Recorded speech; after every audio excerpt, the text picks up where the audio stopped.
guys, we don't want that. He said, I'll let you use my electric board.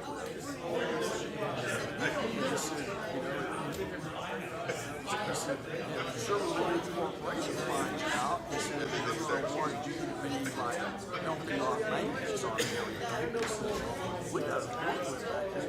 Anything that you want, we don't need that. And he said, they're like, whatever. Well, now they're out. And nobody uses it.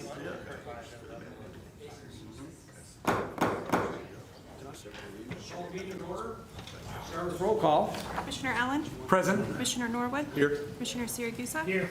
Commissioner Roberts is not in attendance this evening. Commissioner Stallings? Here. Commissioner Orr? Here. Mayor Pinkinen? Here. Thank you. Item number 2, invocation and flag salute. Invocation tonight will be by Bruce Johnson from Enid First Nazarene Church. Are you here, sir? And the Commissioner Derwin Norwood will lead us in the pledge.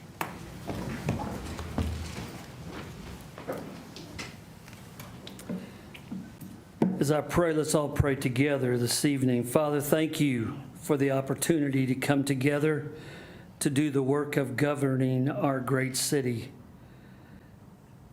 We pray for our mayor and all those that are involved in our works of this organization. We pray for our council members as they make decisions on our behalf. Give them wisdom and clarity of thought tonight. Father, we can't help but think about our city. We pray for those that are homeless, hurting, the sick, and those that need a hand up. Help each of us to be attentive to the needs of others and help whom we can. Father, we've come today to say thank you for all that you have given and all that you have done. And thank you for what you're going to do through these men and women tonight. And we ask these things in the strong name of Jesus. Amen. Amen. You say with me our nation's pledge. I pledge allegiance to the flag of the United States of America and to the republic for which it stands, one nation, under God, indivisible, with liberty and justice for all. Thank you, Mr. Johnson. Thank you, Commissioner Norwood. Item number 3, minutes. Item 3.1, consider approval of the minutes of the regular commission meeting of July 19th, 2022, and special commission meetings on May 10th and May 12th, 2022. Move to approve. Second. Motion to approve all 3 and a second. Any other discussion or corrections? Seeing none, cast your ballots. Motion carries 6-0. Thank you. Item 4, awards, presentations, proclamations, and organizational business. Item 4.1, present pet available for adoption at the city's Animal Welfare Department. You are up. Today we have Star. She is pin 27, approximately an 8-week-old female border collie, and just a sweet, levy pet, pretty calm puppy. If you're interested, come out and check her out in pin 27. Okay, thank you. Item 5, public comment. We have 2 people signed up, and they didn't sign up for a paragraph, so I assume they just want to make a public statement. First is Taylor Brainerd.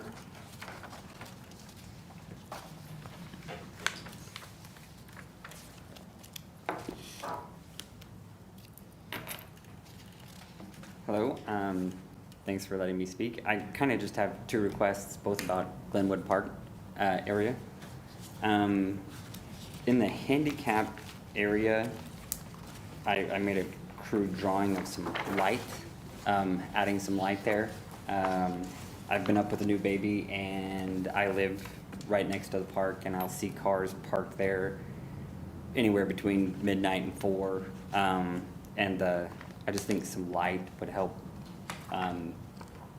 people driving by, maybe even if there's something that they shouldn't be doing there, light might help just move them along, maybe. And I have an illustration if, Which park did you say this was? this is Glenwood Park. I live on 19th. So it's at 19th and Randolph, something like that? Yeah, 19th and Randolph. Yes. When we get done, I'm going to have you, Scott, if you'll get with him, we'll get that picture from you. Sure. And then the other thing is stickers inside the mulch area of the park. If we could just maybe spray them or pull them, and there's also quite a bit of Bermuda grass growing in it at this point. So. It sounds to me like, I had the pleasure of visiting with you a little bit in the hallway. And so what we can do is, we can look at the lighting situation, and we can request to OG&E to put up a street light. Okay, And yeah. typically, they respond pretty favorable to it. We can take a look at that. When I figured out what you were talking about with the stickers, it sounds like it's past time for us to turn the mulch and do some stuff there, so I know we can get on that too. So I'm happy to say I'm confident we can solve the two, or at least work on the two requests you have tonight. Sure. So if you'll get with Scott before you leave, you can get all your information, and we can get busy working it. Okay, thank you. Yep. Yeah, Taylor, I had received some information on that you were just discussing about the park with lighting, and I talked to Chief Yes, sir. Skaggs about it, and they were going to keep an eye on it as well. Okay, great, thank you. Thank you. Okay. Next person is James McBride.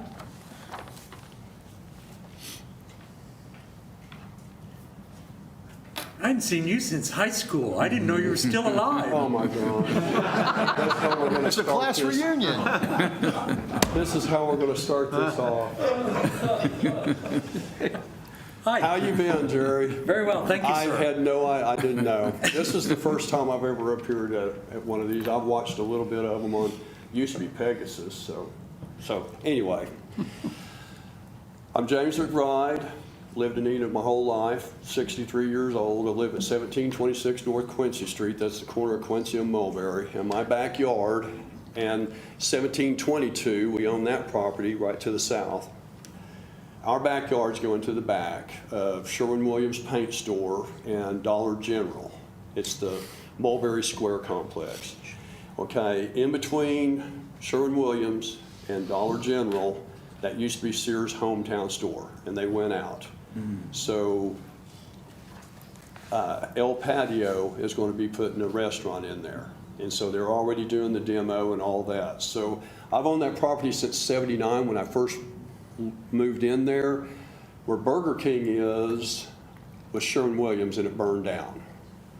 And then Sherwin-Williams is where it is now. But before Sherwin-Williams was there, and before Boys was there, that was an IGA Best Jet store. We had problems back there in that alley with dumpsters full of food and all that stuff. We were getting rats the size of cats back there and everything, and this has been this is 1979. But after repeatedly going to the city, they finally got Best Jet to do something. And so that resolved that. So my concern is, I can't remember how long ago it's been, but Dollar General added refrigeration to their store, and they call it the DG Market, and it's produce and all that stuff. They throw a lot of food out. Recently, they lost their refrigeration. They didn't keep their condenser cores clean. I know the manager, I brought it to her attention, your condenser cores are stuffed with cottonwood seed. They didn't do anything, they lost everything. Well, we got extra dumpsters back there full of food. Well, we have the dumpster divers. And they drag stuff out. They're back there in the alley. Sometimes they sleep back there. Now they're breaching, I put no trespassing signs up. They're breaching our backyards. They've come into our backyards and taken stuff out. We've called the police. The police have run them out.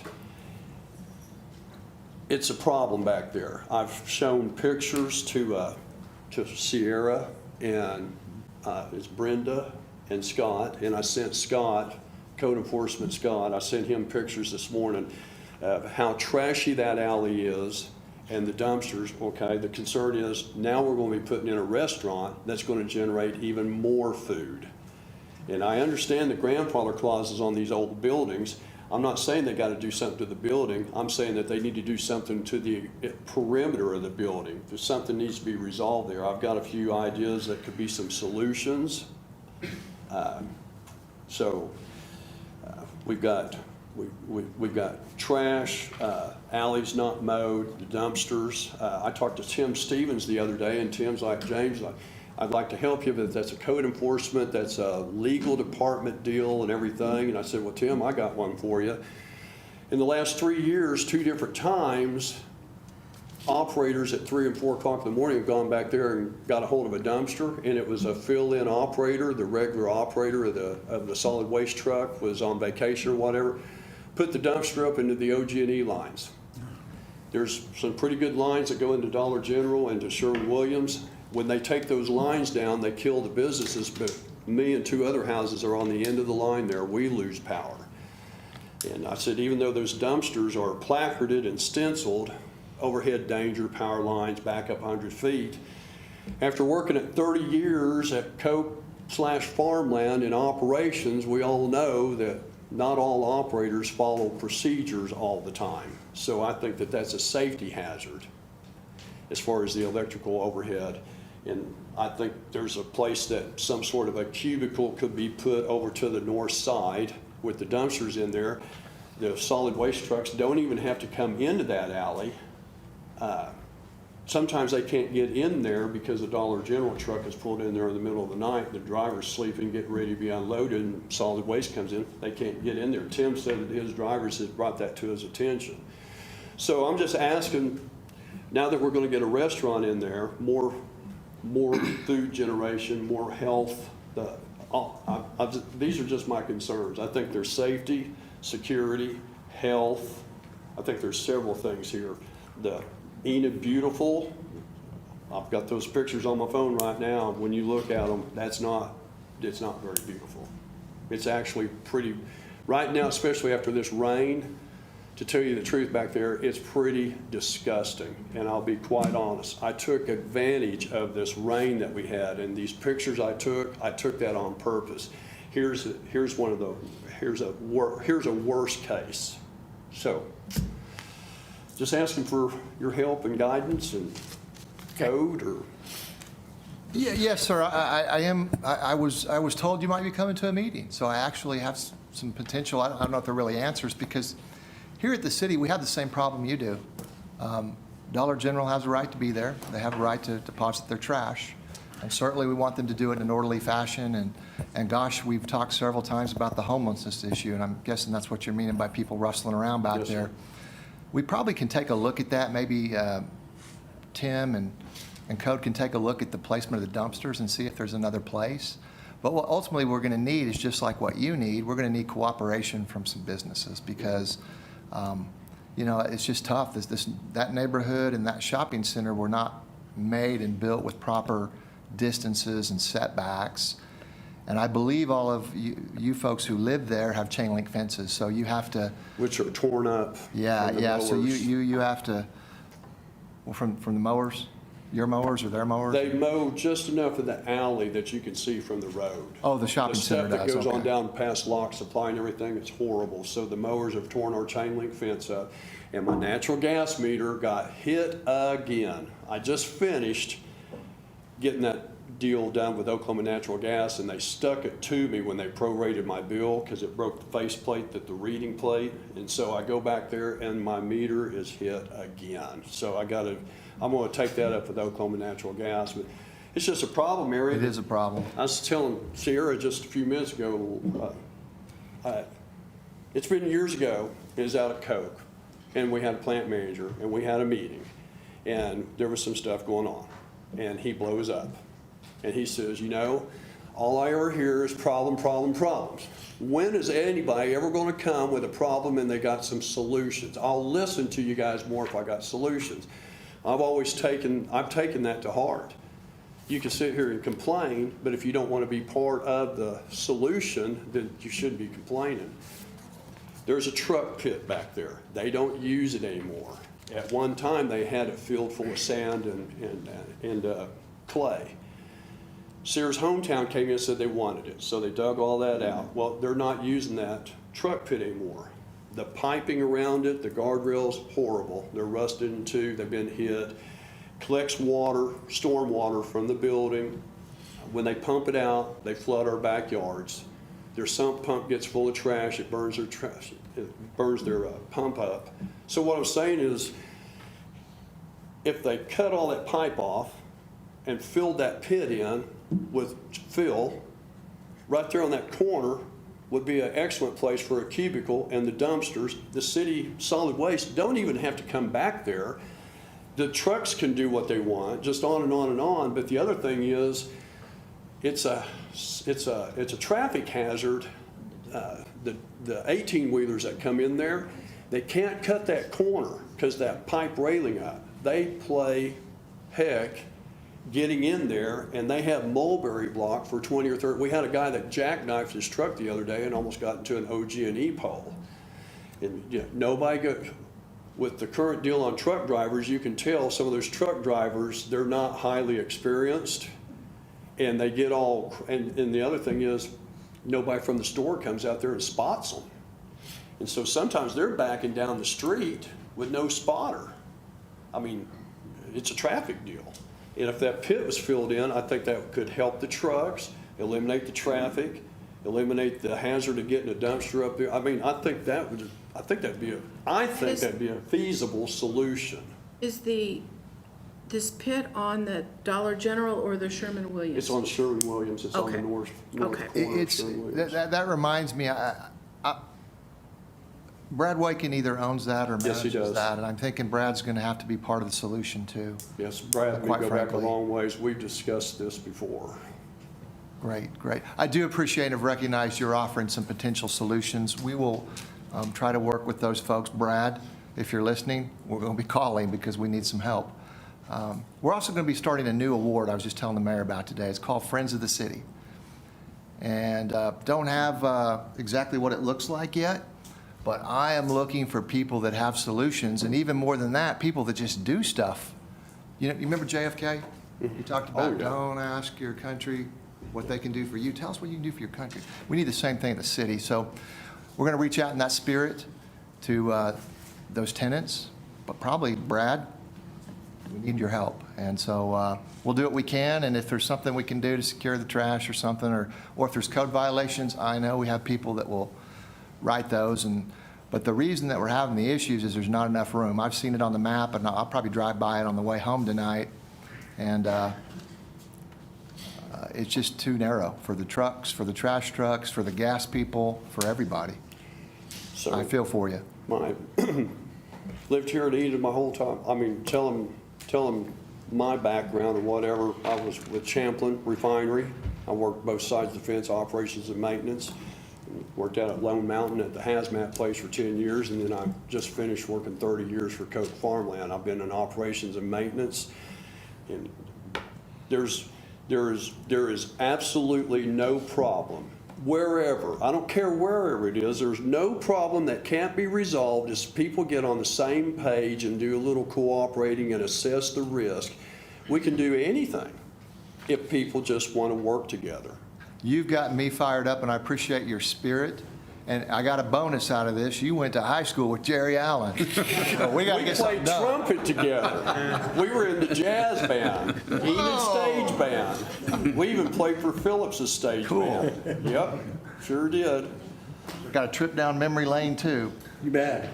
Yeah, we were just I mean, you're thrilled. going to have, the thing you haven't even thought about yet is the grease problem that's going to be there.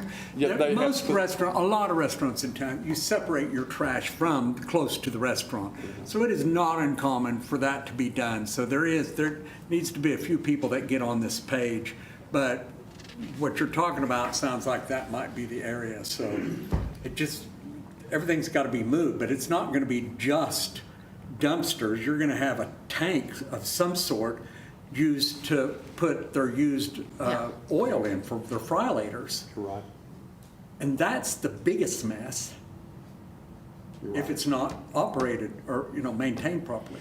And picked up regularly. Yep. You know, it's not enough room for dumpsters, but there's a small little cubicle back there, and Best Yet had an incinerator, and that's all been ripped out. And I used to work, there was a emergency 671 Detroit diesel in their generator. George Waken put it in there, and I used to service that for George. And I don't know if that diesel's still in there or not, but what I'm saying is that cubicle room, it's secured and stuff, that could be an indoor tank storage for that grease tank, that oil tank, and have a hole in the wall to where a truck driver can hook a hose on it and suck it out, not even have to go in the building. So, I think it could, it could, I know we can't have things happen right overnight, but Your spirit is in the right spot. We all need to work together, and it's going to take it. Government can't solve it by itself. We need the private sector to help us on this one, so. I'll let you guys go, but one last thing is, shortly before I came here, I had an individual tell me, why? What do you mean, why? Why are you going to a city council meeting? I said, because I want to address my concerns. Telling you the honest God truth. They won't listen to a guy like you. I'm like, who says?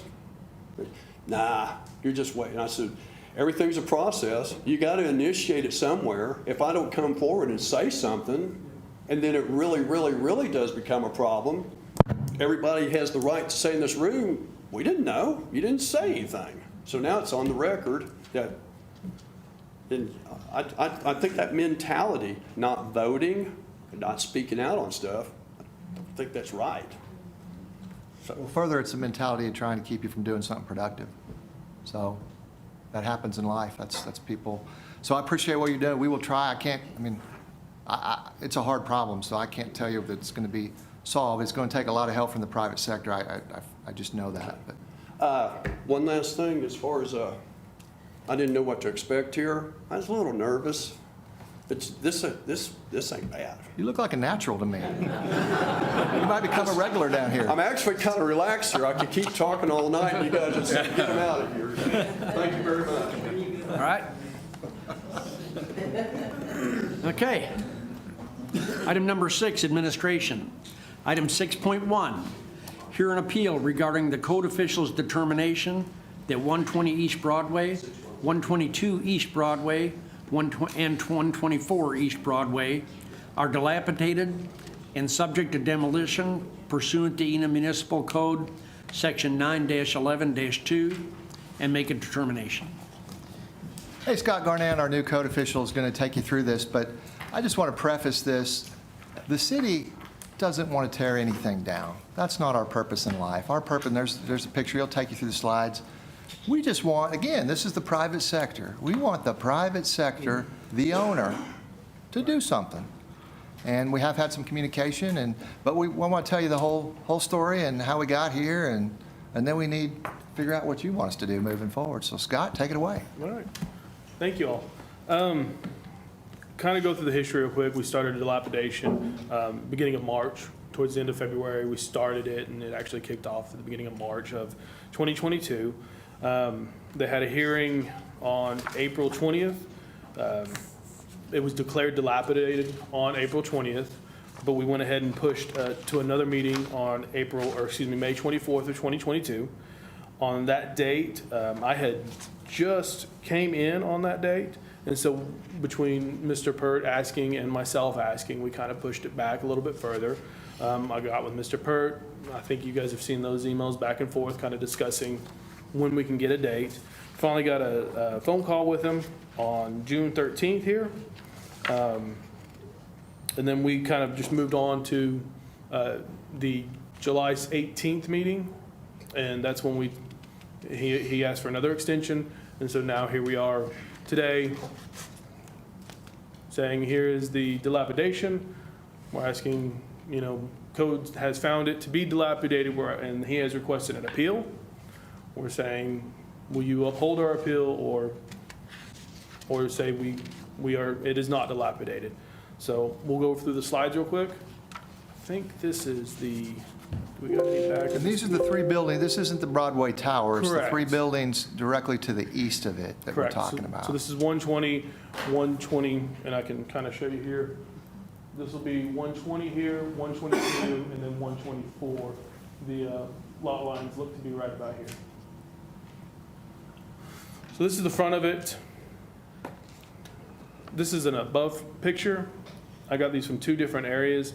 As you can see, the one on the left, the roof has Can you use some your issues. pointer on the screen Yeah. so they'll see? The one on the left here, I can figure that out. There we go. The one over here, you can see where you've got puddling back here, a little patching here, and then you can still see the patching. The roof is kind of becoming dilapidated in this picture. Looks like nothing has happened here, but you can see where they put some, what I believe was torched down. I haven't seen it, but it is some type of roofing material that as we go through, you'll see it has been falling off, and we've gone from there.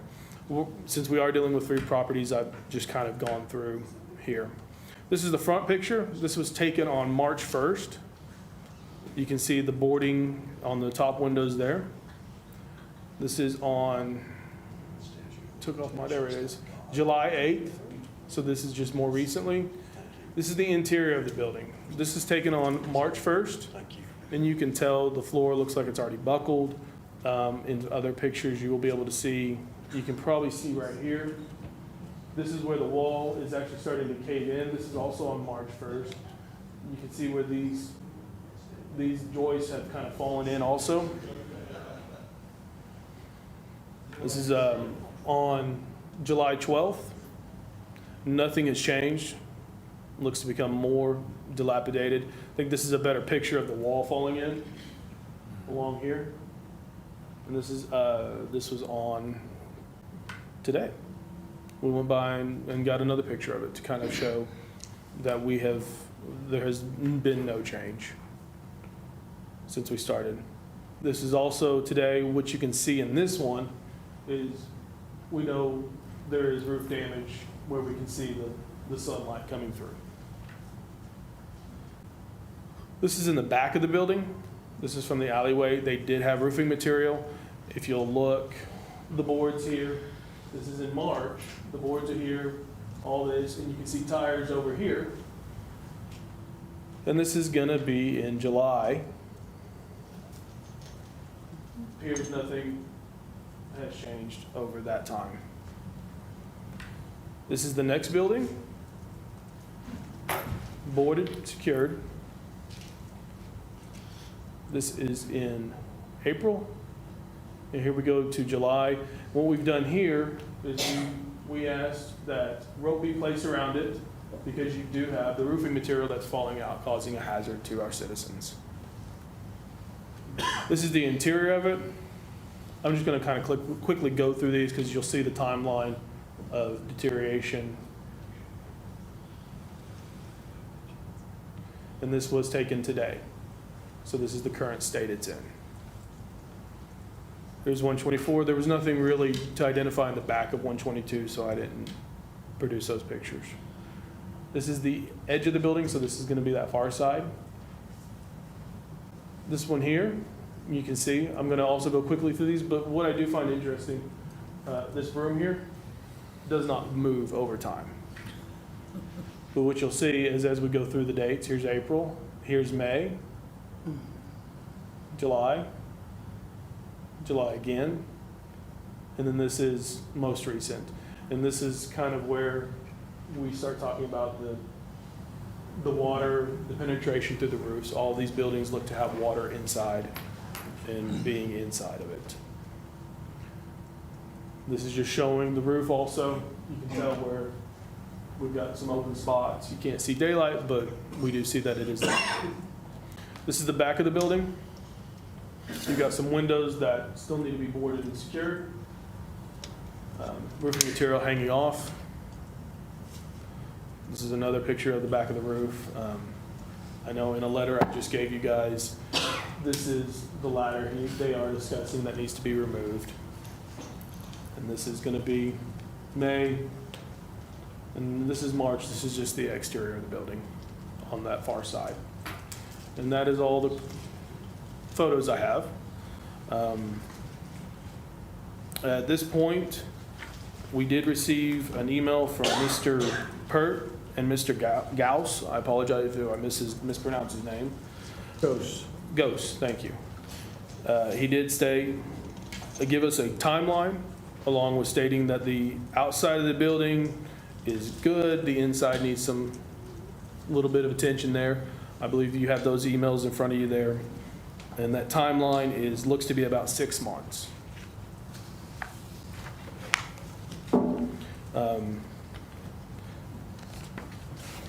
At this time, staff is recommending that you appeal, excuse me.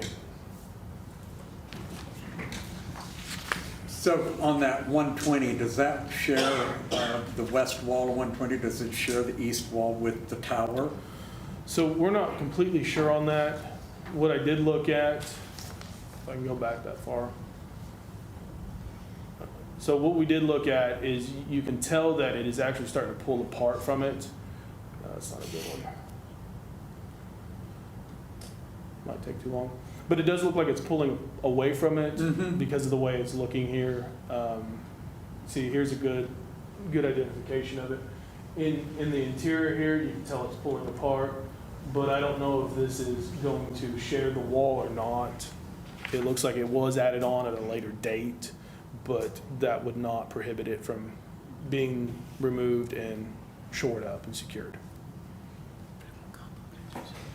I think it's going to take 45 to 60 days to go through the process of going through the hazmat process we'd have to go through for identification, remediation if there is any, then demolition. Again, it's not our desire to do any of that. Right. You've got that email from Mr. Ghost, the engineer from Stillwater, who's actually laid out, it seems like a good plan. The issue that we have, at least at this point, is we need to see more than that, I believe. We need to see building permit applications. We need to know that something's gonna happen, and I'm all for giving him more time because it's not our desire to tear it down. But I am concerned that we're gonna be right back here again in 6 months if we don't keep the pressure on somehow with Mr. Pert. He's, in that email that you have from him, he's talked about he's got some opportunities to sell it. We're going to probably explore that more with him if he really does, because we'd like to know who do you have it listed with, how much, because I think there's people that might be interested.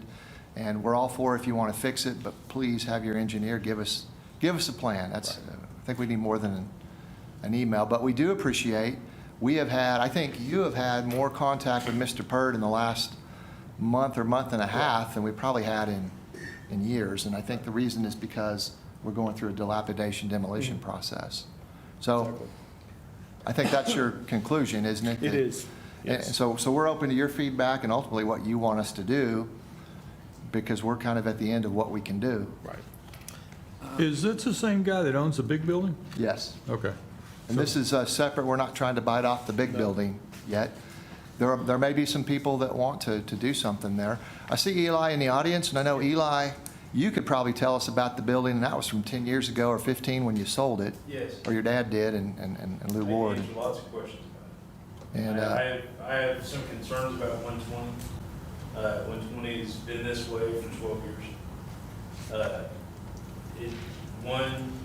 22. Can you come up to the mic, Sure. please? Thank you.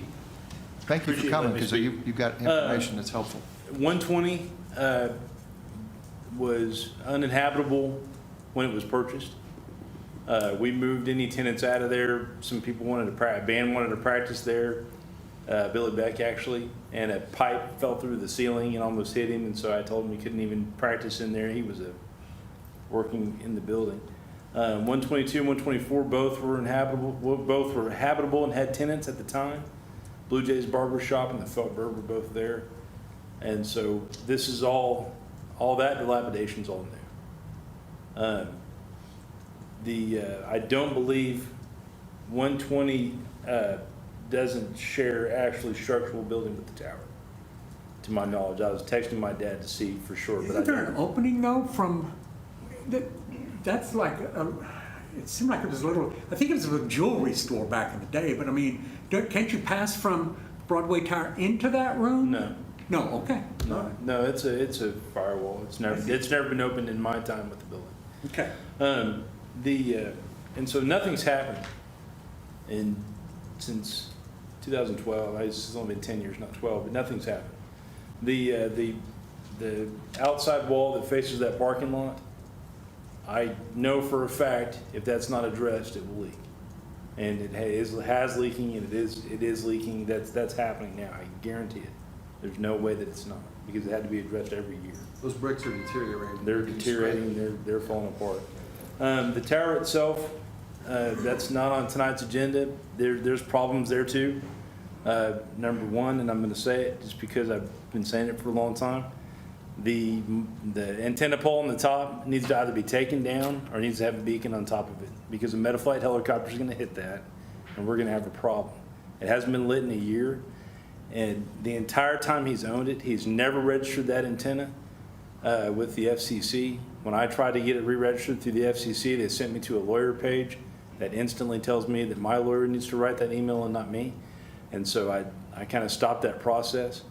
But that's a danger. That's a danger for Vance. It's a danger for someone getting meta-flighted from St. Mary's somewhere else, or a private pilot that loses his way. That's a major problem for downtown. Not to mention, if the water storage tanks that are located above the 14th floor, if those are not full of water, that weight changes the way that weight's distributed through that building. That could add to the sway, that could add to lots of things. And so there could be structural problems with the tower that need to be investigated by the city. Well, are we talking about the tower, or are we talking about I switched gears on you, Rob, I'm sorry. Okay. I'm sorry, I switched gears on you. I appreciate your input, Eli. You clearly know a lot about the buildings. I just want to make certain that Yeah. we were talking about this. I switched gears on you because I'm passionate about it. But going back to 120, 124, it's my opinion that you need to keep the pressure on. Mr. Pert will not respond. He's been offered, he has been offered, he was offered $1 million for the building 2 years ago, and he didn't pursue that. I can't imagine he's getting more offers than that. So I would keep the pressure on through dilapidation hearings. I wouldn't let him. Do you know the person that would offer $1 million? Because if the city could get it cheap, maybe we, no, I'm kidding. We're not interested. It wasn't me. I just know that it happened. We're not interested. I just know that it happened. Anyhow, I'll let you guys. I have another question, Eli. I'm very respectful of the construction business you and your dad have. Are these buildings salvageable? I don't believe 120 is. The other two are? The other two, maybe. I mean, without really getting into them, Rob, we'd have to see. I'm sorry. Well, I'm respectful of your opinion if it's. When I wanted to save the tower 10 years ago and was in a room with Lou Ward, Rick Tozzi, and my dad, the thought was if the tower was going to be restored, that 120, no matter what, even back then 10 years ago, would have been demolished and made way for some type of a drive-through for a hotel or something. Yeah. 120 is the one that's right next to the Broadway 120 Tower. is the one Next to the that's big right building. next to there. Shares the wall. Well, I personally don't want to see it torn down if any way possible. I mean, our town is what it is because of the uniqueness of our downtown. And if we tear it down, it's probably going to sit there as a green space at best. But it's not likely that somebody's going to come in there and build on that quickly. So if there is a pathway to say save those, if it's a matter of giving this gentleman, Mr. Perth, is it another 3 or 4 months, I don't have a problem with that, as long as we keep the heat on him, and then Christmas time or whenever that comes around, we bring this back up and really, screw this thing down a little tighter. I had a couple of questions too. With the structure the way it is there a fire hazard because the thing is unattended? If so, how bad is that? Is there sprinklers in the area? Would it go up like a charcoal pit? I mean, if somebody lit a match near it? How about electrical? How about plumbing? I'm not only concerned about those buildings, I'm concerned about the safety of the people that are transiting the area, as well as other structures that are near it. So I don't know if they have insurance that covers that, if they don't, or if that's really an issue, or. I know services have been removed. Pardon me? Services, there's no longer services, so you don't have water or anything like that. Okay. Going to the structure. As for Fire hazard, fire chief? hazard. That's good news. That sounds like it's the only good news. Our major concern would be, of course, and trespassers, Yep. which I hear there were some recently. And that's the case, it's summertime, fortunately. Trespassers aren't trying to stay warm. In the wintertime, they do anything they can to stay warm. They can light fires inside there. That's happened before. And even though they do have a firewall between them, the condition of the building would allow fire to develop quickly and spread to openings on the east side of Broadway Tower itself, which is also vacant. That could very well cause a serious problem for us, absolutely. The type of construction you've got there, I'm sure it's non-fire rated, so you're talking about heavy timber construction, and with the walls open, there's no sheetrock to protect the wood structure, so yeah, it'd probably go up pretty quick. Be very dangerous to our guys and hard to stop. Do you know if the current owner has any insurance to cover damages that might result from I do his? not. I'd be surprised if you did, but I have no idea. Well, I mean, if we're gonna give him more time, can we not give him more time with some stipulations, like he should have a policy that covers any damage that might be caused due to his failure to take the actions he needed to? I don't know. I think you guys can take that action if it's legal. I don't know. Carol, I'm assuming they can take the action to give whatever amount of time, and if there was a stipulation about insurance or something, I defer to you. I don't know if we can legally tell him that or not. Okay, yes, you could do that, but I mean, the problem with the yes, they need to have insurance, but if something bad happens, it's, I mean, you know, I don't think. After the fact. It's after the fact, and we could lose firemen and police officers. Right. The way to keep the pressure on is to say that it is to condemn it tonight. Now, that doesn't mean we wouldn't give him time. If it's condemned tonight, then he could, you know, we can't, it will be complicated to remove them, and we don't want that. But condemning it tonight and then sending a letter and saying, you need to have a plan, a real plan, you need to be here in person, we need to get on this, or we will start looking at the complications of how to remove it. That's the way to put the pressure on. Giving, you know, just saying, we'll reconsider it in I do it in my December. towns all the time where we declare something dilapidated at Yes. the end of my season. And then the following year, when I go back, when we start working out details of whether the person that owns it is going to tear it down, or we're going to do a Exactly. combination, there's all kinds of We things can that always can happen. pull But it. we know the building unless it's dilapidated as it sits. So Right. we declare it dilapidated, and then if he says, I've got this, you know, $3 million bond here, and it shows I'm going to fix this up, then power to you. Exactly. But until that happens, it's still dilapidated, so. And you are right. Over time, we have done that, and we've pulled back and undeclared it dilapidated if there's a plan. But right now, it is dilapidated. So it sounds like the way, I'm sorry, Commissioner, go ahead, jump in. I was going to make a move to condemn 120 without significant detailed plans to fix up those, plus 122 and 124. And that's what I was going to move on is to, because we all on the basis that 120 is definitely really not salvageable.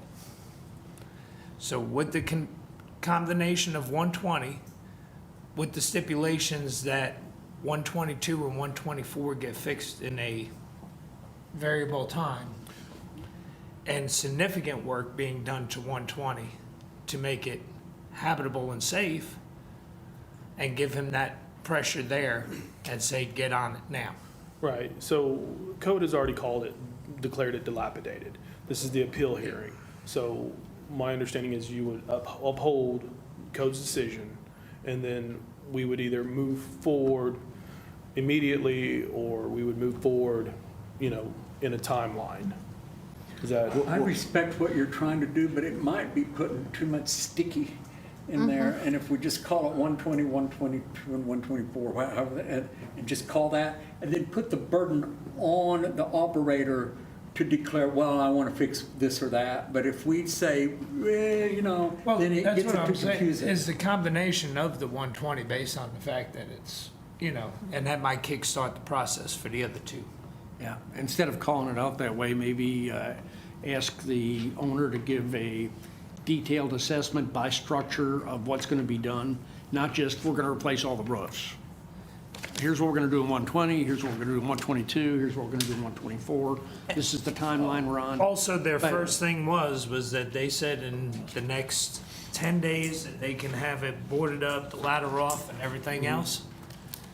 I want to see that before next meeting. Yeah. I want to see that before next meeting.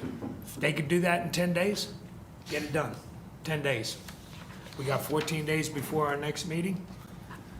And I think putting a combination on 120 might get that kick-started a little bit in those 10 days, and we might see some difference the next time we're here in 2 weeks. Okay. Well, So what- I guess the one thing I would say is that these processes, the notices of hearing to determine the necessity, they take some time.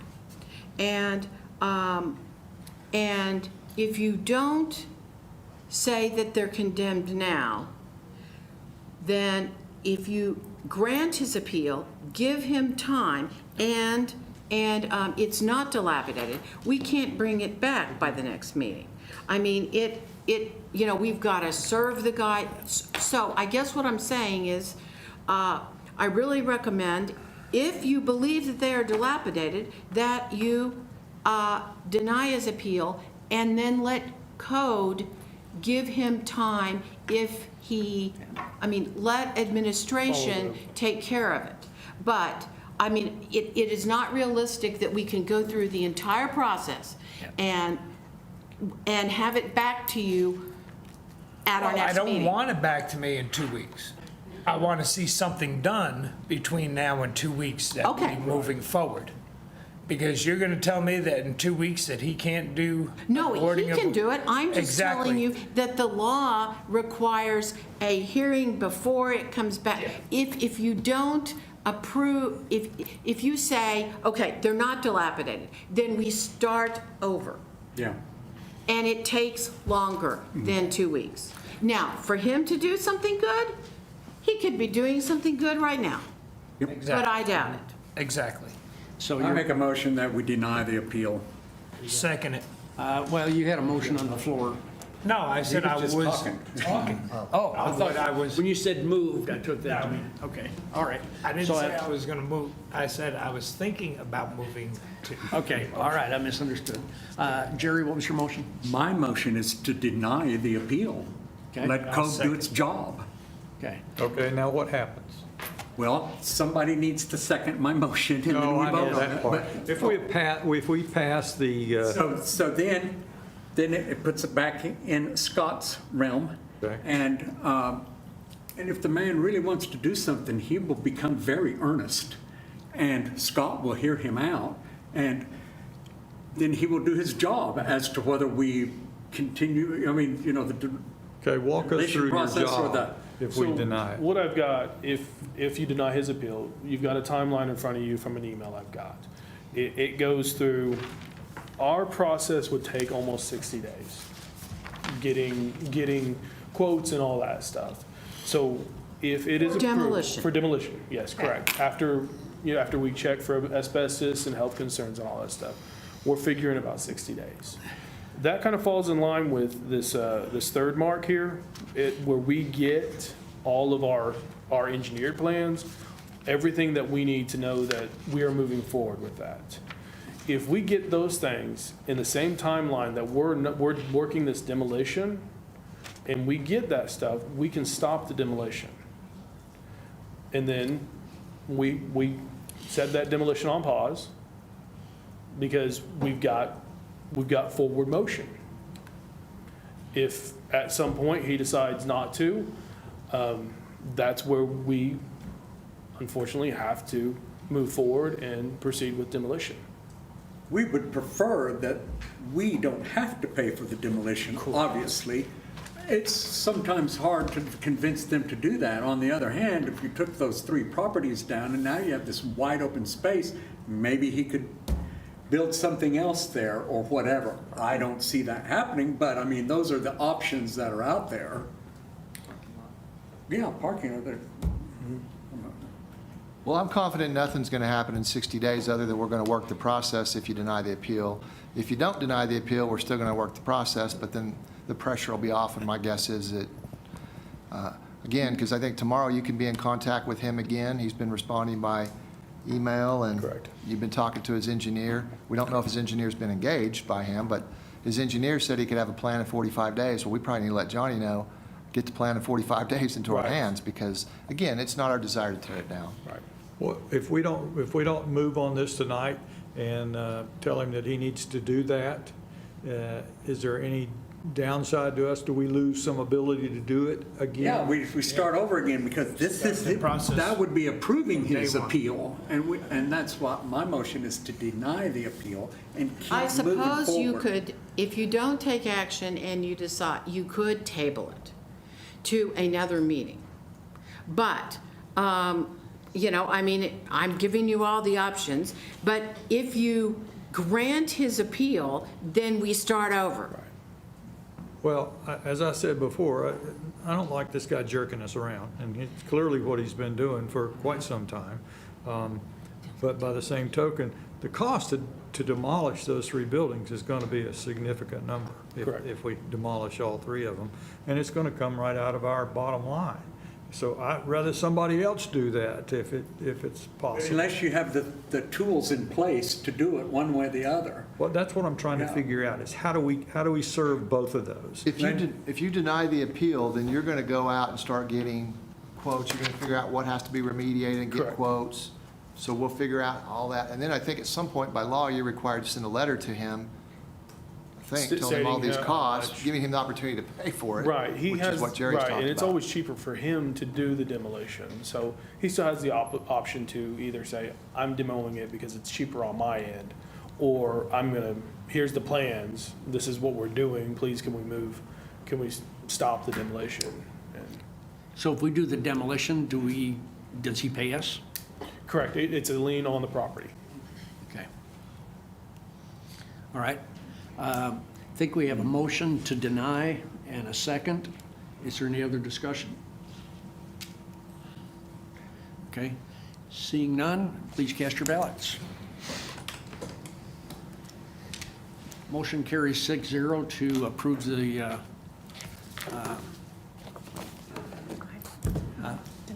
to deny the appeal. Deny the appeal. Yeah, I was looking for approved it somewhere. Okay. Thank you all. All right, Good work, thank you. Scott. Yep. All right, item 7, consent agenda items. Move to approve? Can I get a little bit more clarification on 7.7 about the community development block grant for the developmental home? I'm Yes. just curious, are there any limitations on where folks, Carol, are there any limitations on where folks can put these? I mean, can they just go into the middle of any residential neighborhood? I didn't hear your question. Say that again. I'm sorry? Ask again. I didn't hear. Laura, his question's for Carol right now, but Okay. it's about zoning and whether they can flip that property in any area, I think was the question. Well, okay. They have a site picked out, and, Which is 724 West Broadway, correct? yeah. Okay. And they would have to go to, as our regs say now, they would need to go to the MAPC for a review before they could put it there because Which I of think the is already density. scheduled for this month, isn't it? Yes. And then if, so, you can't, the size of this development would require a use by review. So it would go to the MAPC and they would determine whether it was a good fit, whether there was enough parking. They've got a plan. They've shared it with me. It looks good, but I'm not an engineer, nor am I an architect, and I'm not on the MAPC. But it will be going to the MAPC.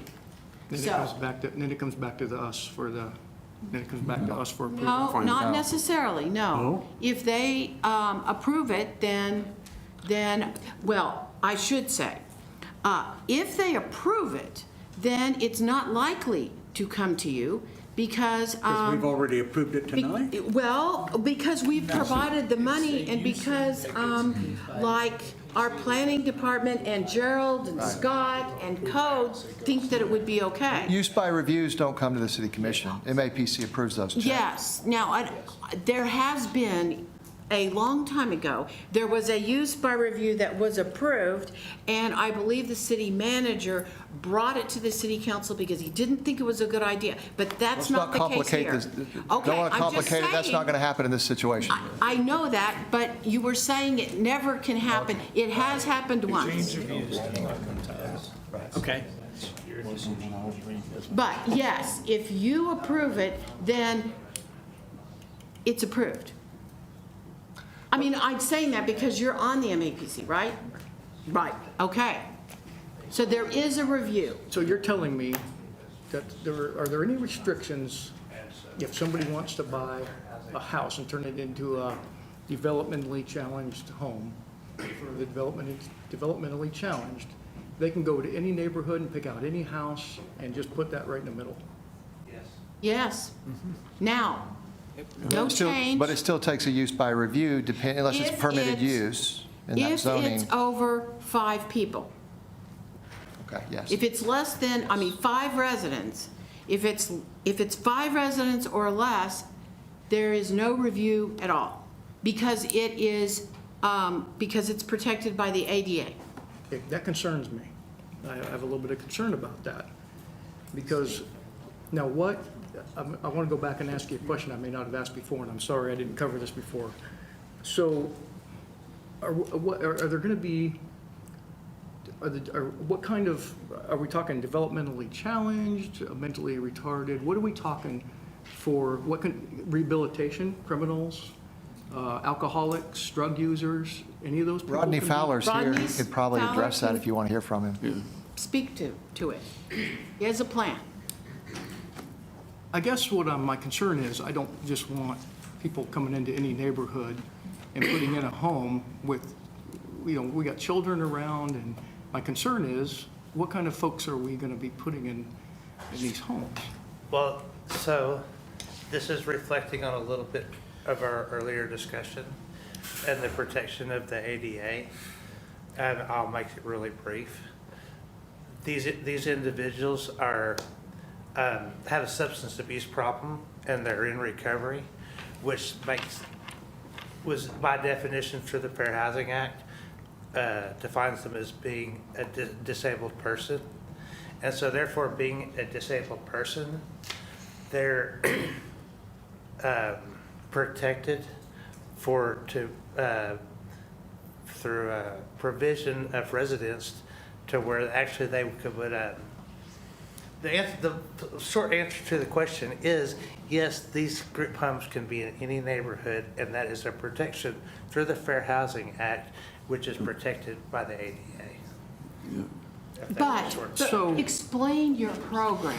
That's the important part. Explain all the things that your program Go ahead and does. step up to the mic, Rodney.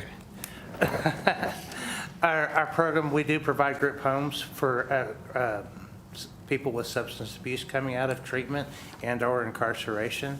And the service that we provide for these individuals is we help them attain their food, shelter, and clothing, help them get a job, help them start to learn how to budget, how to manage their money, and we help them all the way through the process to independent living.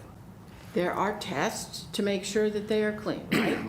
Yes, we do make sure that they're clean. And basically, the short of it is they're just an average citizen with But you a can't guarantee that. mental abuse problem. If you put one of these developmental homes in the middle of a neighborhood with kids, can you guarantee me the protection of the children from criminal activity or drug abuse or alcohol? I can say this, those homes already exist within our community. I'm sorry? Those homes already exist within our community in neighborhoods with kids. There's actually probably in 4 of the neighborhoods within town, those group homes already exist. Staff, they're there 24 hours a day, right? At our home, there is Yes. 24 hours a day. Yes. Okay. At the other homes, they are not. Can I say something on this? Yes, sir. Do you mind? Yes, sir. Jeremiah Herring with Forgotten Ministries, same concept. The women at the well, the transition home, same concept. So many fought it, so many was against it, but the women been transitioned out of prison, off the streets. They're doing well. Really good concept. Also, I have a home like this right next door to me. I feel no fear. We need to put them somewhere, because if we don't, it's going to get bad. And Would it be, and actually, just if I could, would we be better served using commercial property? Zone C3. This actually is zone commercial. This is zone C3. I'm sorry? Yeah, it's zone C3. It is downtown. 724. But I also right, just, is it? Yes. in reference to what Mr. Norwood said, these individuals coming out of incarceration that are under supervision through the Department of Corrections and through the Garfield County, they already live in the neighborhoods. They're already your neighbors. But this home provides a structured environment for them that actually provides a higher level of protection for those neighbors within those communities, because these individuals already live in your neighborhood. I mean, they're already a part of our community, but we're providing a service, and this service that we provide, helping them with attending their hierarchy of needs, their food, shelter, and clothing, getting employment, helping them get a job, and helping them reintegrate into the community, actually increases the quality of life within our community and reduces their likelihood of recidivating and reduces their likelihood of relapse. And so actually the service that we're providing provides a higher level of safety to these individuals than already exists. And they're supervised 24 hours a day. Yes. That's better than if they're on the street or in a group home that is just a bunch of drug addicts actually doing drugs. This is a program. It's in a pretty good spot, and it's close to other property that Hope Outreach already owns and operates. And by the way, we have a high level of success. Yes, he has talked to Gerald and me and Community Development and CDBG a lot. We have gone over a lot of specifics, but absolutely, we're getting ready to give him money to buy the building, the property. CDBG. And Laura, you can tell us about the money. You did a lot of great work on that. This is federal money that comes through the state of Oklahoma that Department of Commerce, we don't normally get that money, and you've Correct. helped figure out. This is not our normal annual entitlement money. This was coronavirus COVID money that was given to the state of Oklahoma, and it was before me. The 2 people before me filed for the money, and we were awarded $3 million. It's going to a multitude of things, putting HVACs in some buildings, mortgage assistance, utility assistance to other people. And this is the one acquisition for this transitional housing. It's a little different than some of the others, but I don't know what else you want to know about it. It's the same federal money specified for COVID. No, sure, thank you. I was aware of where the money came from. I was just concerned about the locations of where we choose to put these. As Rodney said, it's zoned commercially, and Gerald and Scott have watched me go through the paperwork of filing for the release of funds. It includes environmental, are there any water aquifers, is it a noise pollution possibility? There's 16 worksheets that I'm having to go through to prove that that property, what's going in it, is not going to alter what's already there. But what this does tonight is it would just allow the money to be spent to buy that. I think you're coming to MAPC. On the 15th, August the 15th. August 15th. Yes, sir. And so that board has to consider and approve it for them to be able to have more than 5 people there, I believe. So we will be going to, so it is a C3, and so utilizing it for what we are, multifamily, is included in the C3 zoning. And so it's used by review. And so that's simply a process of going to the MAPC and just having that approved for what it's already authorized by the ordinances to be used as. It's just a simple use by review. I will say for Rodney, I think, from what I know, you run a really good program. I know you have rules. Yes, sir. I think you have a high success rate. I mean, I can't really speak to that, but I do know that sometimes you don't have successes, and then those Yeah. people have to go away. And so that's a problem too, because I don't know where they end up, but they can't stay there if they don't follow the rules. One thing that's notable to me is that property that you have is not in the middle of a neighborhood. residential neighborhood, No, or and I'm trying to picture what's on the north side of it, and I can't picture it right now, but you got the old Well, City there's- Boots, Planet Fitness to So- the west, and Something that we are making some preparations for. Where this is located in a thoroughfare for homeless population between our Daily Bread and our current day center for Hope Outreach. It's a thoroughfare for homeless. We're expecting an increased number of applications for our services. And so anticipating of that increased number of applications, not everybody pertaining to what we're talking about here is eligible for our services, because we do have a high standard for acceptance, and that standard for acceptance is this person have a desire to change? Are they susceptible to change? And if they're not susceptible to change, then we would direct them to a more suitable resource, which would be a treatment center and or an emergency center, so emergency shelter center.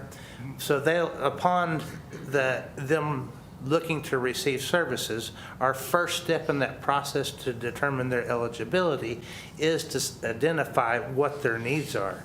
And so one of the things that we look for as far as our acceptance into the program is 30-day sobriety and the susceptibility to change.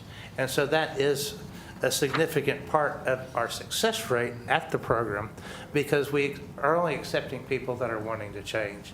And if they don't meet that eligibility, well, then we direct them to a more suitable resource that would better suit their needs. Are you guys bound by any state or federal regulations, or? No, sir, we're not.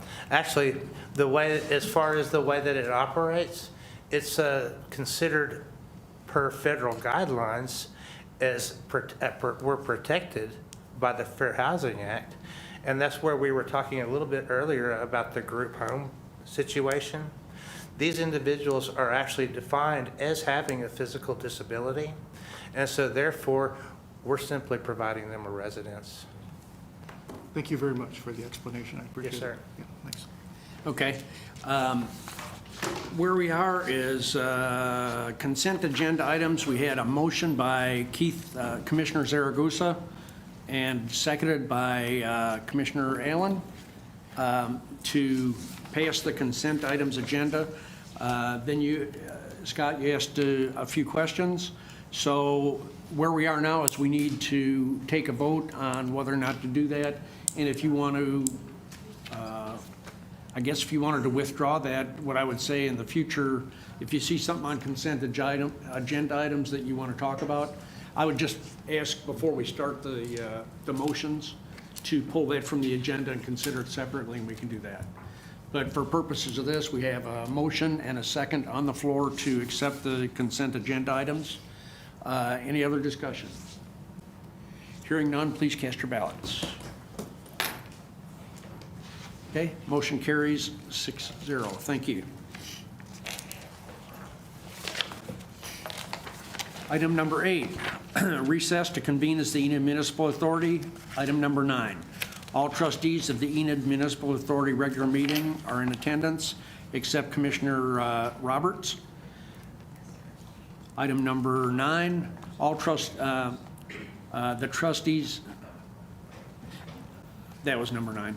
Item number 10, Enid Municipal Authority regular meeting is now in session. Item 10.1, consider approval of an agreement with Vermeer, Great Plains, Oklahoma City, Oklahoma, to purchase of Vermeer HG 6000 TX horizontal grinder for the landfill in the amount of $885,495.14, and authorize the mayor to execute necessary documents. Move to approve. Second. Motion and a second. Discussion? Cast your ballots. Motion carries 6-0. Thank you.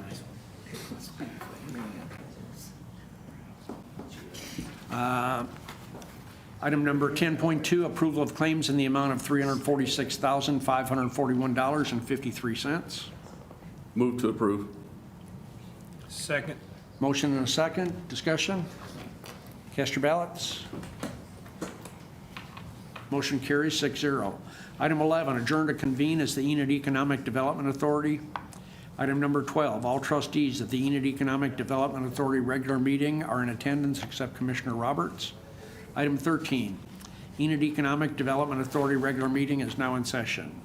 Item 13.1, approval of claims in the amount of $235,961.31. Move to approve. Second. Motion and a second. Any discussion? Cast your ballots. Motion carries 6-0. Thank you. Item 14, adjust to convene as the Enid Public Transportation Authority. Item 15, all trustees of the Enid Public Transportation Authority regular meeting are in attendance except Commissioner Roberts. Item 16, the Enid Public Transportation Authority regular meeting is now in session. Item 16.1, approval of claims in the amount of $7,235.13. Move to approve. Second. Motion and a second. Discussion? Cast your ballots. Motion carries 6-0. Thank you. Item number 17, adjourn to reconvene as the Enid City Commission. Item number 18, adjourn. Thank you.